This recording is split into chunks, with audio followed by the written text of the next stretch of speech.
다 같이 일어나셔서 하나님의 말씀 한 목소리로 읽겠습니다. 이사야서 1장 19절에서 31절까지의 말씀입니다. 구약성경 967페이지입니다.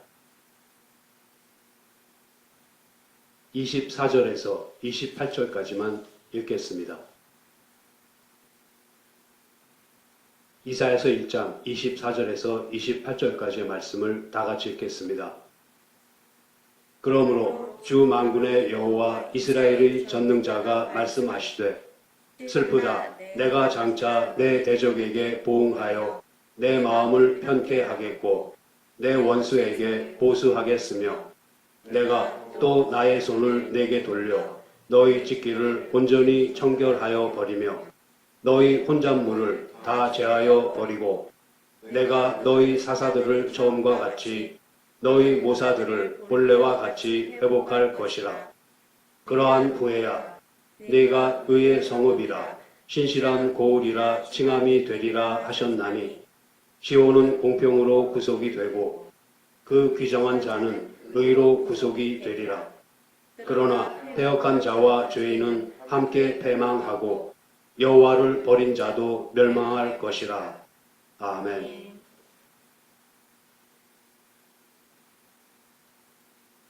하나님께서는 십계명과 또 다른 율법을 주실 때 시내산에 두렵게 임하셨습니다. 여기서 잠시 하나님께서 이스라엘에게 십계명을 주시던 시내산의 정경을 떠올려 보겠습니다.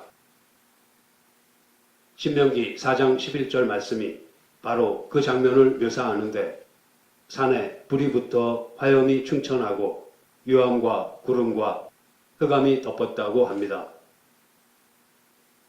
빛이 있으면 어두움은 물러나게 마련입니다. 그런데 시내산에 빛이 있으면서 어두움이 함께 있었던 것은 매우 신비한 장면입니다.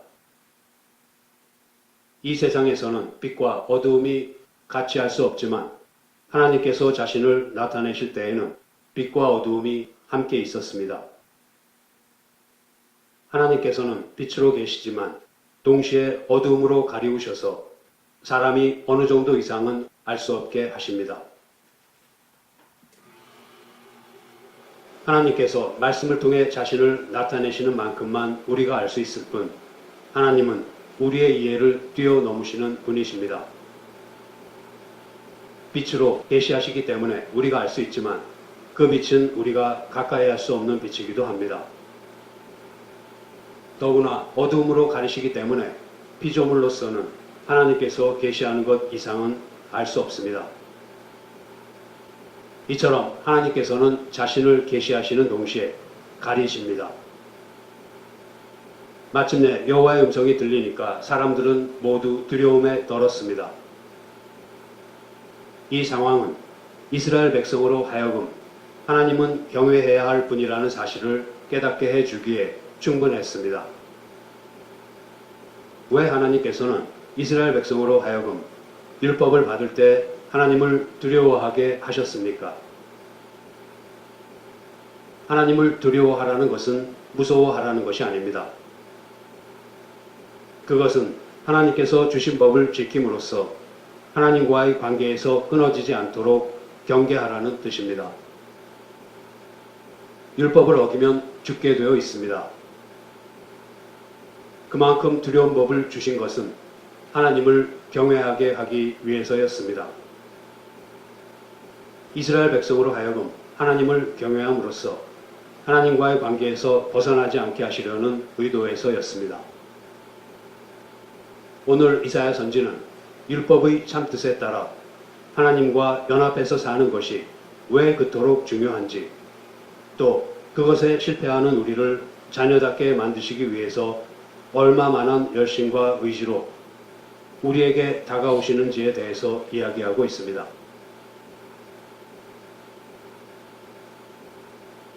오늘의 본문 19절과 20절 너희가 즐겨 순종하면 땅의 아름다운 소산을 먹을 것이요 너희가 거절하여 배반하면 칼에 삼키우리라 하신 여호와의 말씀을 신명기 5장 33절 말씀과 견주어서 보겠습니다. 신명기 5장 33절 말씀입니다. 너희 하나님 여호와께서 너희에게 명하신 모든 도를 행하라. 그리하면 너희가 삶을 얻고 복을 얻어서 너희의 얻은 땅에서 너희의 날이 장구하리라. 이 말씀은 너희가 내 말을 들으면 젖과 꿀이 흐르는 땅 가나안에서 오래오래 살겠지만 내 말을 듣지 않는다면 그곳에서 쫓겨나리라는 뜻입니다. 출애굽 후 이스라엘이 들어가는 가나안 땅은 약속의 땅입니다. 가나안은 이스라엘 백성이 어떤 일을 행하여 그 보상으로 얻은 땅이 아닙니다.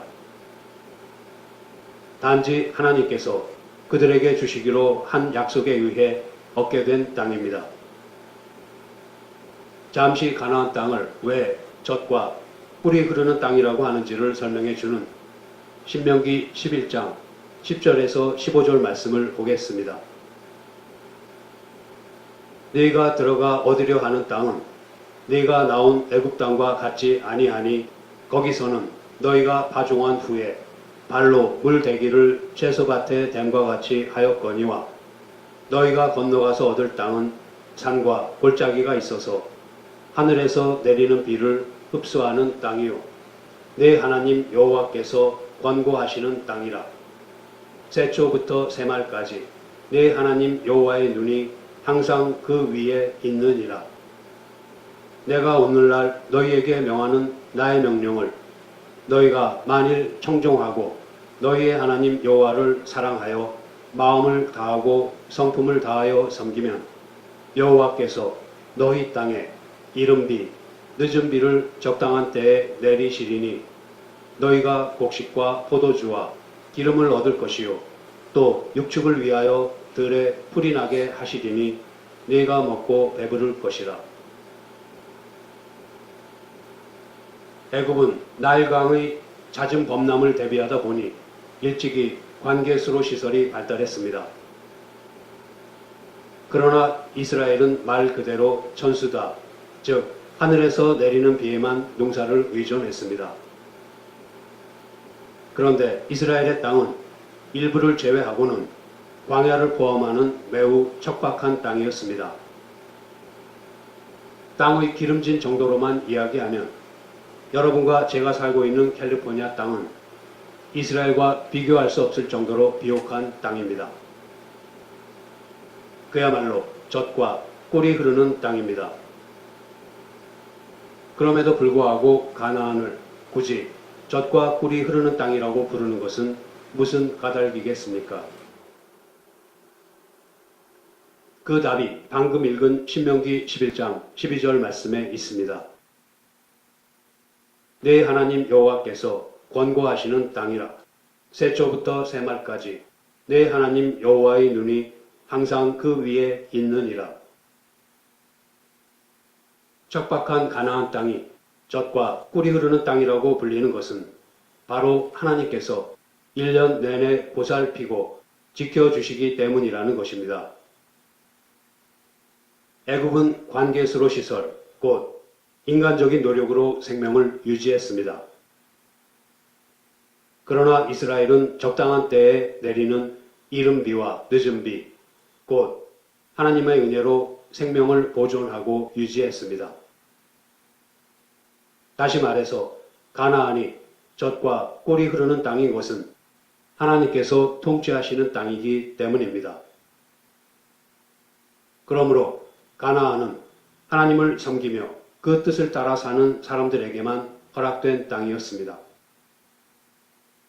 이스라엘 백성이 가나안에 살기 위해서는 하나님을 경외하고 하나님의 뜻을 따라야만 했습니다. 그 땅에서 쫓겨나지 않으려면 그 무엇보다도 하나님의 명령인 율법을 지켜야만 했습니다. 하나님께서 이스라엘 백성에게 율법을 주실 때 시내 산에서 두렵게 임하신 것은 그들로 하여금 율법을 지킴으로써 젖과 꿀이 흐르는 땅, 곧 가나안에서 쫓겨나지 않게 하시기 위해서였습니다. 하나님께서 바라시는 것은 이스라엘 백성이 언제나 하나님을 경외하며 하나님의 명령인 율법을 지켜서 그들만이 아니라 그 자손도 길이 잘 사는 것입니다. 하나님께서는 이것을 오늘의 본문 중 19절과 20절 너희가 즐겨 순종하면 땅의 아름다운 소산을 먹을 것이요 너희가 거절하여 배반하면 칼에 삼키우리라 여호와의 입의 말씀이니라 라는 말씀으로 나타내셨습니다.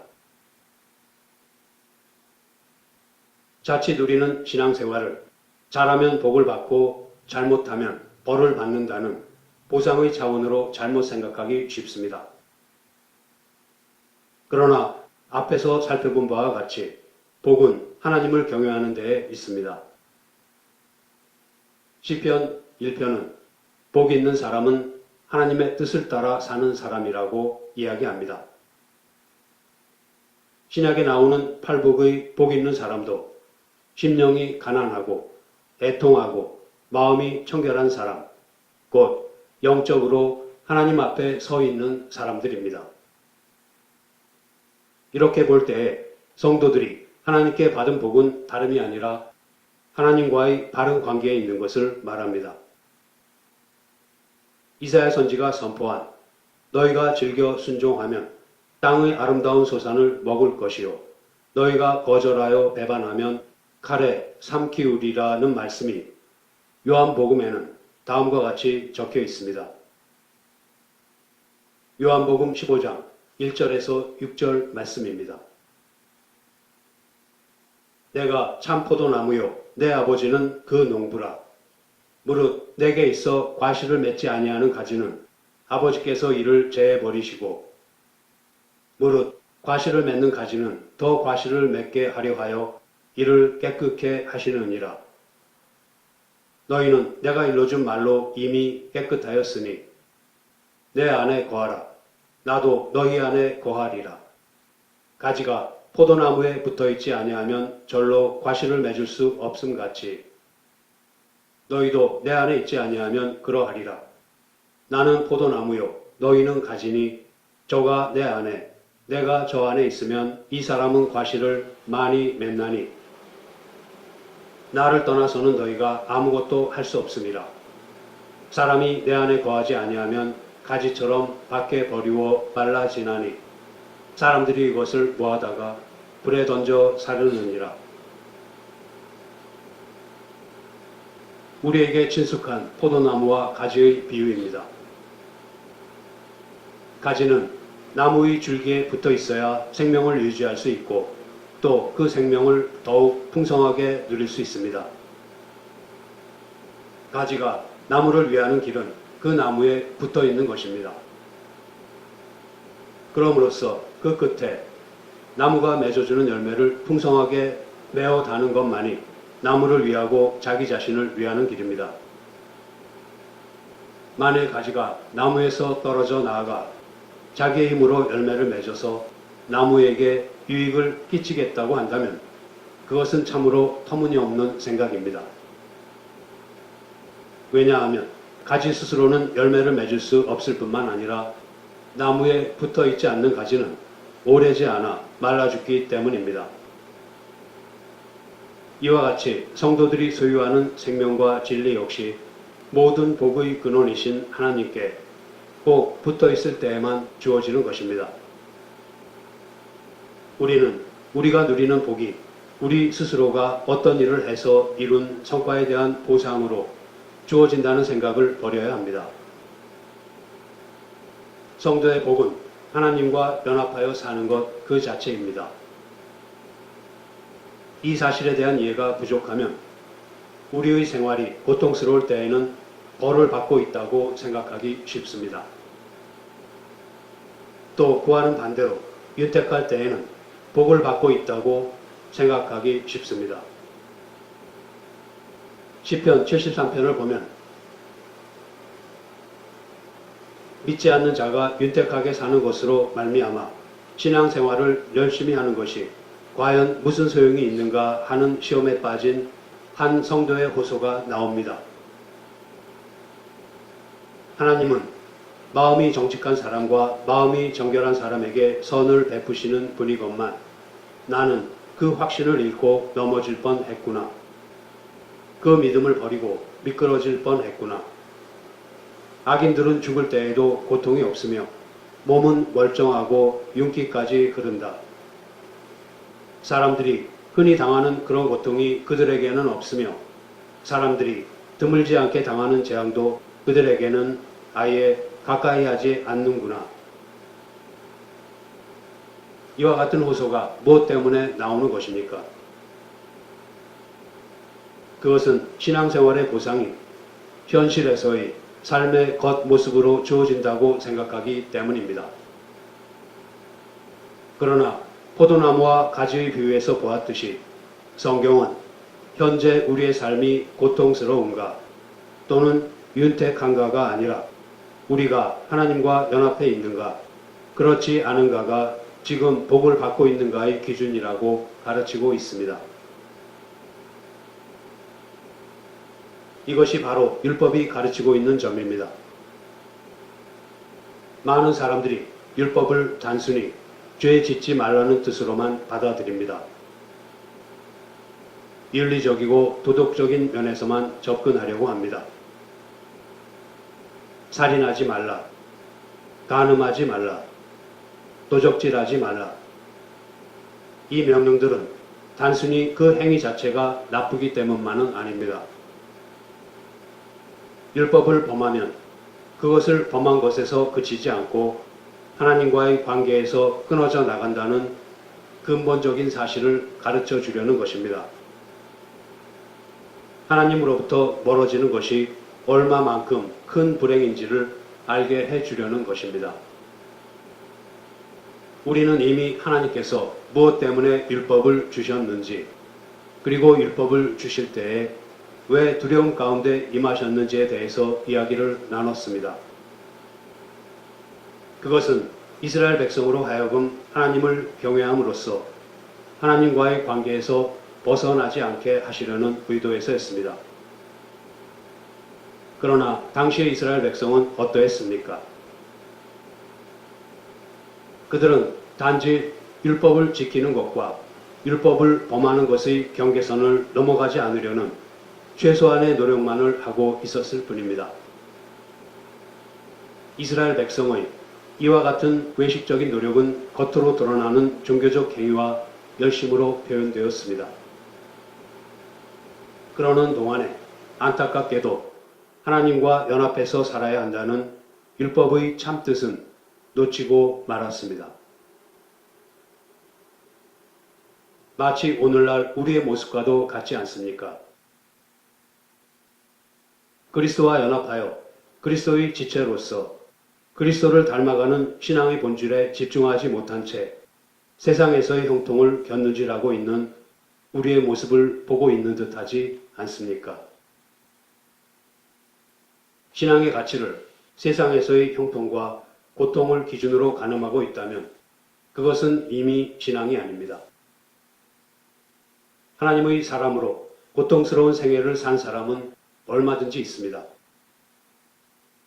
또 하나님을 모르고도 이 세상에서 형통해 보이게 산 사람도 얼마든지 있습니다. 역사상 가장 큰 권세나 쾌락을 누린 자들이 모두 신앙인은 아니지 않습니까? 그러나 우리가 아는 바와 같이 무엇이 복입니까? 영원한 시간 속에서 이제 우리는 다 예수 그리스도 앞에서 마지막 심판을 받을 것이며 영원한 나라에 들어가야 할 것입니다. 이 짧은 인생을 놓고 어느 것이 고통스러우냐, 어느 것이 형통하냐를 말하는 것 자체가 얼마나 무지합니까? 우리는 하나님과의 관계에서 끊어지는 것을 제일 무서워해야 합니다. 세상이 우리를 위협하고 우리를 조롱하는 것보다 하나님 눈에서 벗어나는 것을 겁내야 합니다. 그것만은 절대로 안 되는 것입니다.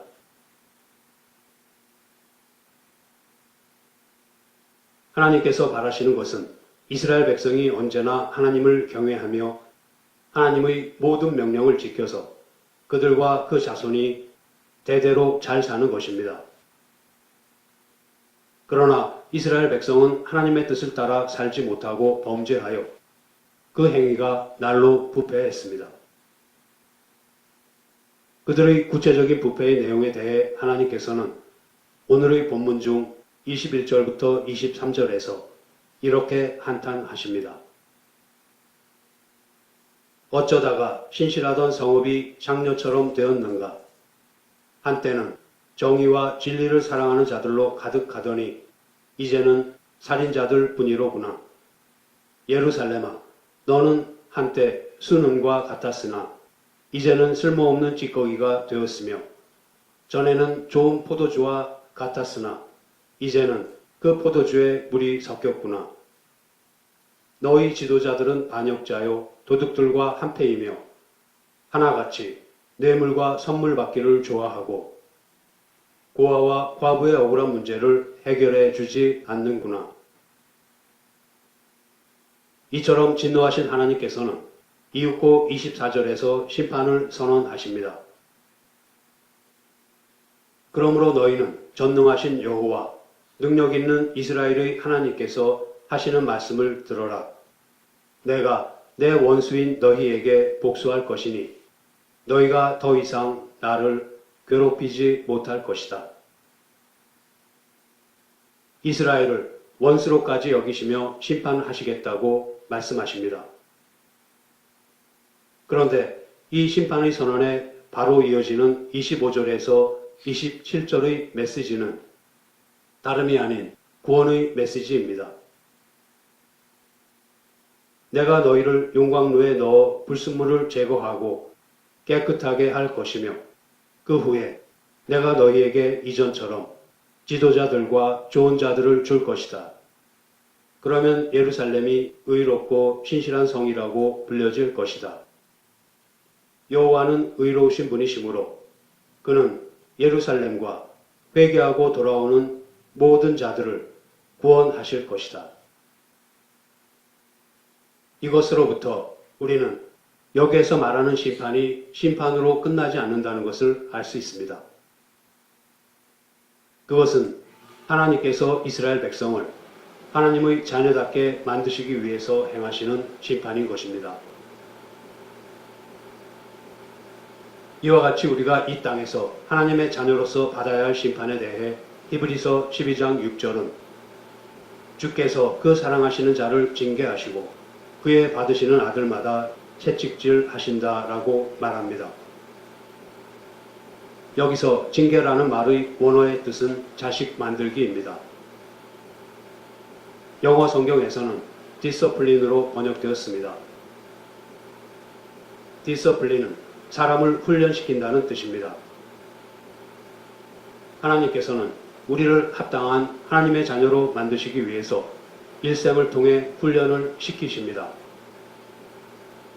그런데 그 훈련은 대개는 고난으로 다가옵니다.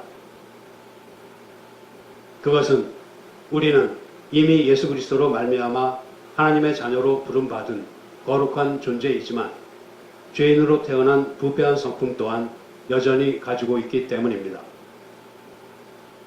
죄로 부패한 우리의 본성을 거룩하게 바꾸어 가려니 그 과정이 실로 고통스러울 수밖에 없습니다. 전능하신 하나님께서는 우리를 거듭나게 하실 때처럼 주권적으로 단번에 우리의 상태를 변화시키실 수 있으시지만 성화의 과정에서는 그렇게 하지 않으십니다. 하나님께서 원하시는 것은 강제적이거나 일방적인 관계가 아니라 인격적인 관계입니다. 삶 가운데서 겪는 여러 가지 일을 통해서 직접 느끼고 깨닫고 해야 할 것과 하지 말아야 할 것을 경험하여 하나님의 말씀과 뜻을 더 잘 알아가기를 원하십니다. 그리하여 마음 깊은 곳으로부터 우러나오는 진심에서 하나님을 사랑하고 이웃을 사랑하는 자가 되기를 원하십니다. 이것은 고난 속에서 실패와 좌절을 겪으면서 때로는 어렵고 힘든 순간을 극복해 가면서 조금씩 세상으로부터 눈을 돌려 하나님만을 바라보게 되는 일로부터 이루어지게 됩니다.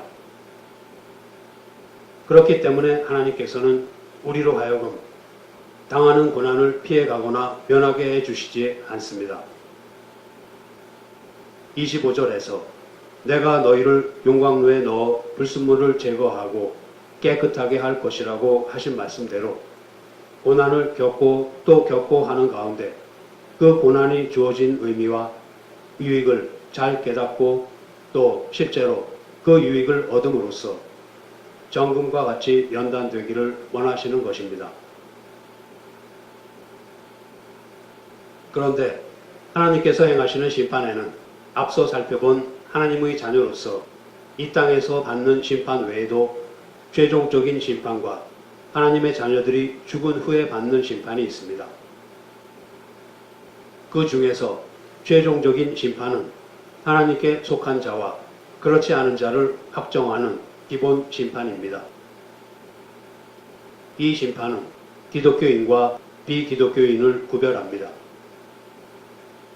이 심판은 천국에 가는가 지옥에 가는가 하는 인간의 최종적인 운명과 영원한 상태를 결정짓는 심판입니다.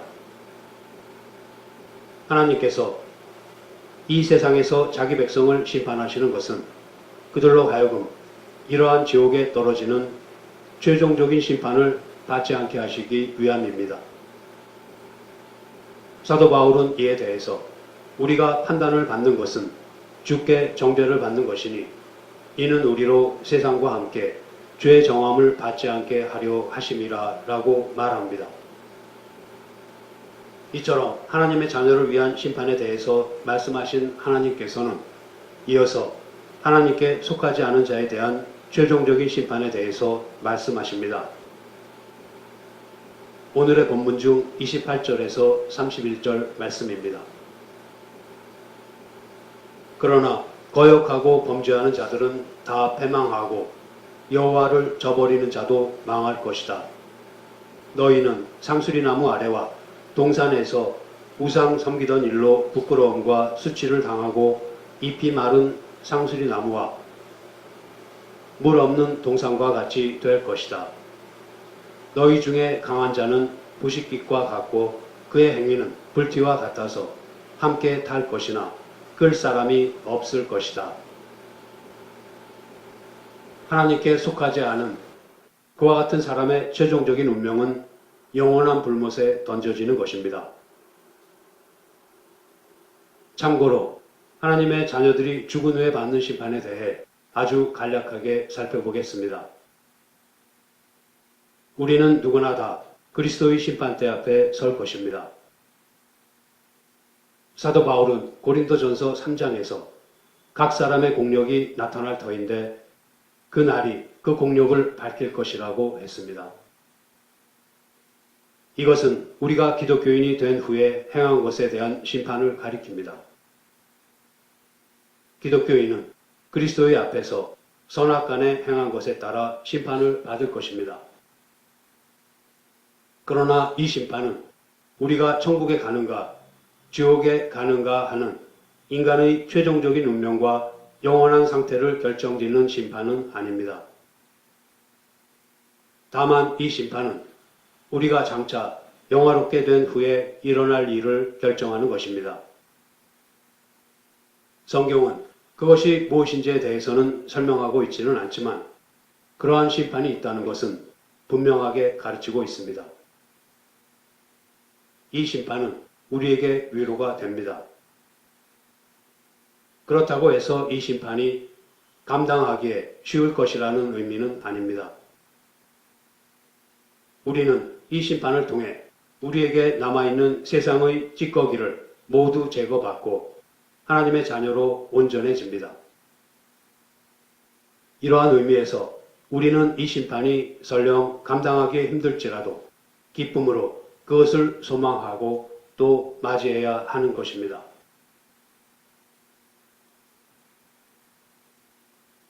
하나님께서는 이처럼 범죄하여 허물이 많고 행위가 부패한 이스라엘 백성을 그리고 우리를 버리지 않으시고 돌아보셔서 하나님의 자녀답게 만드시기 위해 심판하시는 것은 참으로 찬송해야 할 일입니다. 마치 사도 바울이 찬송하듯 말입니다. 에베소서 1장 3절에서 6절 말씀을 보겠습니다. 찬송하리로다. 하나님 곧 우리 주 예수 그리스도의 아버지께서 그리스도 안에서 하늘에 속한 모든 신령한 복으로 우리에게 복 주시되 곧 창세 전에 그리스도 안에서 우리를 택하사 우리로 사랑 안에서 그 앞에 거룩하고 흠이 없게 하시려고 그 기쁘신 뜻대로 우리를 예정하사 예수 그리스도로 말미암아 자기의 아들들이 되게 하셨으니 이는 그의 사랑하시는 자 안에서 우리에게 거저 주시는 바 그의 은혜의 영광을 찬미하게 하려는 것이라. 하나님께서는 창세전에 우리를 택하셔서 자기의 아들들이 되게 하셨습니다. 우리는 일찍이 이스라엘 백성이 하나님을 거역하고 업신여기며 등을 돌리고 떠나간 행태를 적나라하게 보았습니다. 그런데 하나님께서 그들을 자녀로 삼으시기로 하신 것은 창세전입니다. 우리는 창세전이라는 말에 주목해야 합니다. 하나님께서 우리에게 신령한 복을 주시기로 하신 것, 곧 우리를 자녀 삼으시기로 계획하신 것은 우리가 어머니의 태에 조성되기도 훨씬 전의 일입니다. 그러므로 소나 나귀만도 못한 인간의 패역함에도 불구하고 하나님께서는 인간을 향해 가지고 계시는 자기의 기쁘신 뜻을 바꾸거나 취소하지 않으십니다. 어제나 오늘이나 영원토록 동일하신 하나님께서는 언제나 변함없는 사랑과 긍휼과 측량할 수 없는 은혜로 우리를 대하십니다. 이것이 바로 우리가 하나님께 찬송을 드리지 않을 수 없는 이유입니다. 우리를 창세전에 택하시되 그리스도 안에서 택하신 하나님께서는 우리로 사랑 안에서 거룩하고 흠이 없게 하려고 하십니다. 하나님께서는 우리가 아직 죄인 되었을 때에 그리스도께서 우리를 위하여 죽으심으로 하나님께서 우리에게 대한 자기의 사랑을 확증하셨습니다. 죄인 되었을 때라는 말은 우리가 하나님을 알지도 못하고 하나님을 싫어하여 도망갔을 때를 가리킵니다. 우리가 죄인 되었을 때에 하나님께서는 그리스도 안에서 우리를 택하셨고 그리스도를 우리에게 보내셨고 그리스도 안에서 우리를 구원하셨습니다. 우리가 죄인 되었을 때에 하나님께서는 우리를 그리스도 안에서 사랑하셨고 그리스도로 하여금 십자가에서 피를 흘리게 하셨습니다. 그와 같은 하나님의 하나님다우심이 이스라엘 백성의 죄 또한 넉넉히 덮으셨습니다. 부패하여 패역한 행위를 하는 이스라엘 백성을 회초리로 때리시면서 어쩌다가 신실하던 성읍이 장녀처럼 되었는가. 한때는 정의와 진리를 사랑하는 자들로 가득하더니 이제는 살인자들 뿐이로구나. 예루살렘아, 너는 한때 수능과 같았으나 이제는 쓸모없는 찌꺼기가 되었으며 전에는 좋은 포도주와 같았으나 이제는 그 포도주에 물이 섞였구나. 너희 지도자들은 반역자요 도둑들과 한패이며 하나같이 뇌물과 선물 받기를 좋아하고 고아와 과부의 억울한 문제를 해결해 주지 않는구나 하며 한탄하시지만 그것은 다름이 아닌 사랑의 매였습니다. 이스라엘 백성을 하나님의 백성답게 만드시기 위한 매였습니다. 그 매에는 그들을 사랑 안에서 거룩하고 흠이 없게 하시려는 하나님의 의지가 담겨 있습니다. 그것은 바로 내가 너희를 용광로에 넣어 불순물을 제거하고 깨끗하게 할 것이며 그 후에 내가 너희에게 이전처럼 지도자들과 좋은 자들을 줄 것이다. 그러면 예루살렘이 의롭고 신실한 성이라고 불려질 것이다. 여호와는 의로우신 분이시므로 그는 예루살렘과 회개하고 돌아오는 모든 자들을 구원하실 것이다. 하는 의지입니다. 이처럼 하나님께서는 벌받아 마땅하고 사망의 자리에 가야 마땅한 우리가 하나님께 회개하고 돌아선 것이 아님에도 불구하고 우리를 하나님의 기쁘신 뜻을 따라 회개시키시고 구원하셨습니다. 이와 같은 하나님의 크신 사랑은 우리를 영화로운 자리로 인도하실 때까지 그리고 그 이후로도 영원히 계속될 것입니다. 이것이 바로 우리가 하나님께 감사와 함께 찬송을 드리지 않을 수 없는 이유입니다.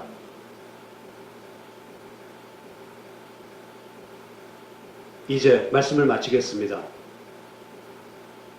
이사야 선지는 오늘의 본문을 너희가 즐겨 순종하면 땅의 아름다운 소산을 먹을 것이요 너희가 거절하여 배반하면 칼에 삼키우리라 여호와의 입의 말씀이니라 하는 말씀으로 시작합니다. 하나님께서 우리에게 바라시는 것은 우리가 늘 하나님의 말씀을 듣고 하나님을 경외하고 순종하여 자손들과 함께 오래오래 잘 사는 것입니다. 하나님께서는 그 먼 옛날 시내산에서 이스라엘 백성에게 율법을 주실 때에 빛과 어둠 가운데 두렵게 임하셨습니다. 그렇게 하신 이유는 이스라엘 백성으로 하여금 하나님을 경외함으로써 하나님과의 관계에서 벗어나지 않게 하시기 위해서였습니다. 이런 의미에서 복은 하나님을 경외하는 데에 있습니다. 이런 의미에서 복은 율법을 지키는 데에 있습니다. 하나님께서 통치하시기에 젖과 꿀이 흐르는 땅이라고 불리는 가나안은 이처럼 복 있는 사람, 즉 하나님을 경외하고 그 말씀에 순종하는 사람에게 허락된 땅입니다. 이스라엘 백성은 하나님께서 함께 하시는 복된 땅, 가나안에 살고 있으면서도 율법을 그저 형식적으로 범하지 않을 정도로 최소한으로만 지키고는 했습니다. 그러는 가운데 그들은 하나님과 연합해서 살아야 한다는 율법의 참뜻은 놓치고 말았습니다. 그리고 오히려 범죄하여 그 행위가 날로 부패했습니다. 진노하신 하나님께서는 그들을 심판하시면서도 잊지 않고 돌아보시며 그들로 회개하고 돌이키게 하는 은혜를 베푸셨습니다. 이 과정은 이스라엘 역사 내내 반복되었지만 하나님께서는 결코 택하신 백성인 이스라엘에게 등을 돌리지 않으셨습니다. 오늘날을 사는 우리 역시 이사야 선지가 활동하던 때의 이스라엘 백성과 다른 점이 없습니다. 오히려 더하면 더했지 그들보다 나은 점이 조그만치도 없습니다. 그래서 이사야 선지의 외침에 우리의 마음이 그토록 찔리는 것입니다. 우리가 기억해야 할 것은 하나님께서 그토록 못난 우리를 오래 참으시고 용서하시고 사랑하신다는 사실입니다. 그러하신 하나님께서 우리를 창세 전에 그리스도 안에서 택하시고 자녀 삼으셨으며 사랑 안에서 거룩하고 흠이 없게 만들어 가십니다. 하나님께서 사랑하시는 자, 그리스도 안에서 우리에게 거저 주시는 바 하나님의 은혜의 영광을 찬미하게 하십니다. 하나님이 누구이신가를 바로 알고 하나님다우심에 기댈 때에 우리의 신앙은 바로 설 것입니다. 성도 여러분, 우리가 믿고 의지하는 것이 그 모든 것이 하나님의 능력과 약속과 우리를 향하신 사랑 위에 서 있다는 것을 확신함으로써 감사와 찬송이 넘치는 신앙생활을 하는 저와 여러분이 되기를 소원합니다. 기도하시겠습니다. 하나님 아버지, 저희들이 누리는 복은 주님을 경외하며 주님의 뜻에 따라 살아감으로써 주님과의 관계에서 끊어지지 않는 것이라고 하셨습니다. 그것이 율법의 참뜻이라고 하셨습니다. 저희들이 진정한 복 있는 자로 살아가고자 하오니 포도나무 가지가 포도나무에 붙어 있음으로 해서 하늘과 땅의 혜택을 누리듯이 저희들 또한 모든 복의 근원이신 주님께 꼭 붙어 있음으로 해서 생명과 진리를 누리게 하여 주시옵소서. 신앙의 가치를 세상에서의 형통과 고통을 기준으로 가늠하지 않게 하시고 하나님의 눈에서 벗어나는 것을 제일 두려워할 수 있는 마음을 허락하여 주시옵소서. 저희들을 주님의 자녀답게 만드시려고 고난이라는 용광로에서 단련시키실 때에 기꺼이 그 고난의 풀무지를 감당하여서 정금같이 연단되기를 간절히 원합니다. 이 모든 것을 창세전부터 계획하시고 진행시켜 나가고 계시고 또 앞으로 반드시 완성하실 주님의 신실하심에 감사와 찬송을 끊이지 않고 드리는 저희들이 되게 하여 주시옵소서. 우리 주 예수 그리스도의 이름으로 기도드립니다. 아멘.